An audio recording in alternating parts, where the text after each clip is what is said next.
நீங்க ராயப்பரை எடுத்துக்கொள்ளுங்க, யூதாசையும் எடுத்துக்கிறீங்க. சரியா? 2 பேரும் இயேசுடைய சீடர்கள் தான். 2 பேருமே இயேசுடைய அன்பை புறக்கணித்தவர்கள் தான். சரியா? ஒருத்தர் இயேசுவை காட்டி கொடுத்தார் அப்படின்னா இன்னொருத்தர் என்ன பண்ணாரு? இயேசுவை மறுதளித்தார். 2 பேருமே மீட்பின் திட்டத்துக்குள்ள வர்றவங்க தான்.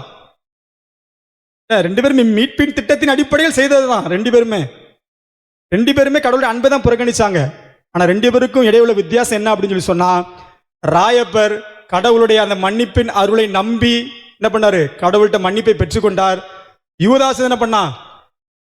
யூதாஸ் மனம் வருந்தனானா அவன் செஞ்ச தப்புன்னு சொல்லிட்டு மனம் வருந்தனா யூதாஸ். என்ன யூதாஸ் வந்து தப்பு செஞ்சுட்டு கொஞ்சம் கூட குற்ற உணர்ச்சியே இல்லாமலாம் அவன் வந்து என்ன பண்ணல, போகல. செஞ்ச தப்ப உடனே அவன் வந்து உணர்ந்து என்ன பண்ணா? மனம் வருந்தனா. ஐயோ, கடவுளின் மகனை நான் வந்து காட்டி கொடுத்துட்டேனே அப்படின்னு வருந்தனா. ஆனா தன்னுடைய பாவத்துக்காக மனம் வருந்தின யூதாஸ் கடவுளுடைய மன்னிப்பின் அருளை என்ன பண்ணிட்டான்?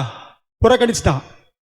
பாவம் சங்கீதனை பண்ணாம இருக்கிற மக்கள்ல 90% பேர் நீங்க பாவி அப்படிங்கறத ஏற்றுக்கொள்வீங்க. வாழ்க்கையில பாவம் உங்களை வந்து பிடிச்சிட்டு இருக்கிறதெல்லாம் வந்து என்ன பண்ணுவீங்க? ஒரு வழியாக வேதை உணரதான் செய்வீங்க. ஆனா கடவுளுடைய மன்னிப்பின் அருளை பெறணும் அப்படிங்கறத உங்களால முடியாம இருக்கு. ஏன்னா உங்களுக்குள்ள யூதாஸ் வந்து என்ன பண்றான்? ஆட்சி செய்து கொண்டிருக்கின்றான். பேதுரு பாவம் செய்தாரு, கடவுளுடைய மன்னிப்பின் அருளை நம்பி அவர்கிட்ட போய் கண்ணீர் விட்டாரு. என்ன பண்ணாரு? இன்னைக்கு திருத்தூதர்களே முதன்மை திருத்தூதராக இருக்கிறார். அதே மாதிரி யூதாசும் போய் கடவுள்கிட்ட போய் கண்ணீர் விட்ட, ஆண்டவரே தெரியாம காட்டி கொடுத்தேன்னு சொல்லியிருந்தா கடவுள் யூதாசையும் மன்னிச்சிருப்பாரு. இன்னைக்கு 12வது இன்னொரு புது அப்போஸ்தலர் எடுக்க வேண்டிய தேவையா இருந்திருக்காது. யூதாஸ் ஒரு அப்போஸ்தலர் இருந்திருப்பாரு. ஒருவேளை உங்க ஊர்ல கூட யூதாஸ் ஒரு கெபி இருந்திருக்கலாம். எல்லாருக்கும் வரிசையா கெபி கட்டுறீங்க, அனிமா யூதாஸுக்கு ஒரு கெபி கட்டி இருந்திருக்கலாம்.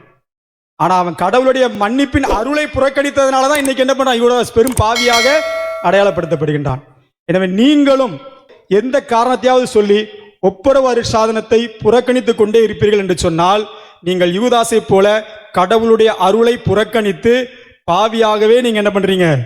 பயணித்துக் கொண்டே இருக்கின்றீர்கள், பாவ வாழ்க்கையில் இருக்கிறீங்க. அதனால அந்த வாழ்க்கை உங்களுக்கு வேண்டாம் அப்படின்னு சொல்லி சொன்னா நீங்க என்ன பண்ணணும்?